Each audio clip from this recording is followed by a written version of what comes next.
In this video, I'm going to break down exactly how I know when to sell, whilst being a busy person, working a full-time job, doing other things.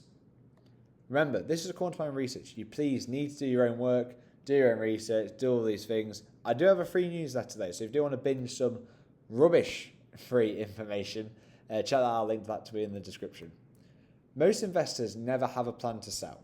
So most people buy something and then they've bought and that's it. At some point, you'll want to realise your gains, whether it's to rebalance, take profit, fund something else, reduce risk, whatever it is.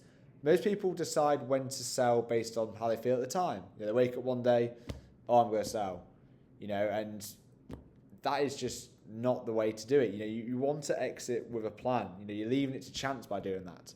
A plan is not being, a pessimist. It's being disciplined. You want to say to yourself, this is why I'm investing.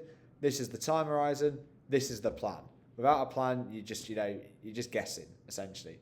And maybe you didn't guess on the investment, but you don't want to be guessing on getting out as well. They're two very similar things. You have a thesis to get in, you have a thesis to get out. They should be almost like 50-50. Maybe even worrying about this one even more because it's easier to buy.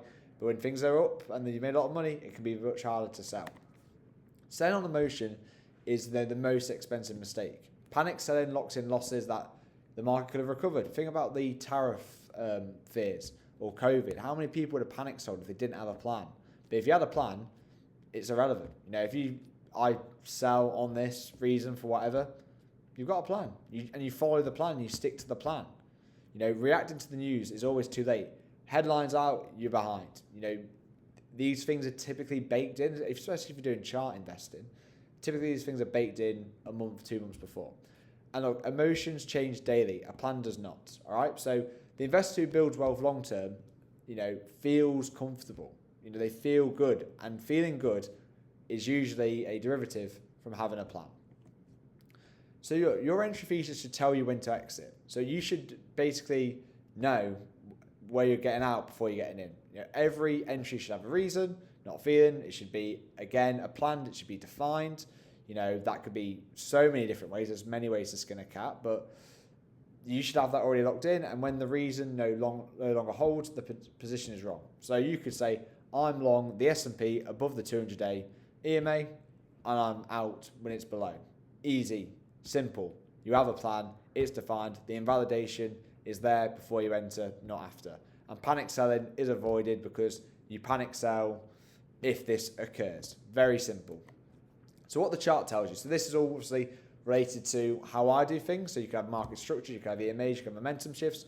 A monthly market structure break could be a significant warning. If a monthly market structure break happens, typically we're going to go into choppy mean reversion conditions and ranging conditions. So when price breaks below that monthly market structure break, okay, cool. We're probably going to have some chop for a bit. Yes, it could recover. That is a possibility. Anything can happen. But your expectations would be more on the bearish side. Bearish EMA cross on a higher time frame, change the environment. We're bullish, EMAs, cool, everything's looking good. Now we're bearish. Wow, okay, cool. That didn't work out. Momentum shifts show up on the chart before the narrative catches up. Weakening candles, lower highs, failed recoveries, momentum's going, let's say you've got a retest, new high, retest, new high, retest, back below. Okay, cool, momentum's changing. And you don't need to sell the exact top, you just need to see that change of that, thing that you've tried to define before you've entered, because you've got that plan.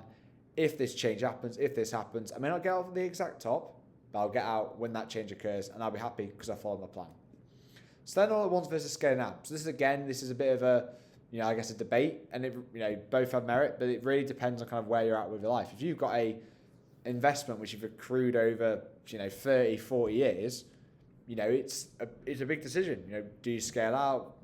Do you sell at once? So everything once requires very high conviction. So that could be a monthly market structure break bearish. Scaling out is often a more maybe modest approach. It's like, okay, cool. I've been in long this asset for 30 years. Let's say I'm going to scale out now. I'm going to rebalance whatever it may be. Maybe if you've got a net worth of, let's say, 10 million, which is a lot, 10 million in a stock account. Whenever it goes above on a monthly basis, you sell below. Maybe that could be a version of scaling out. You're not taking everything out, but when it goes above, you sell. That could be something.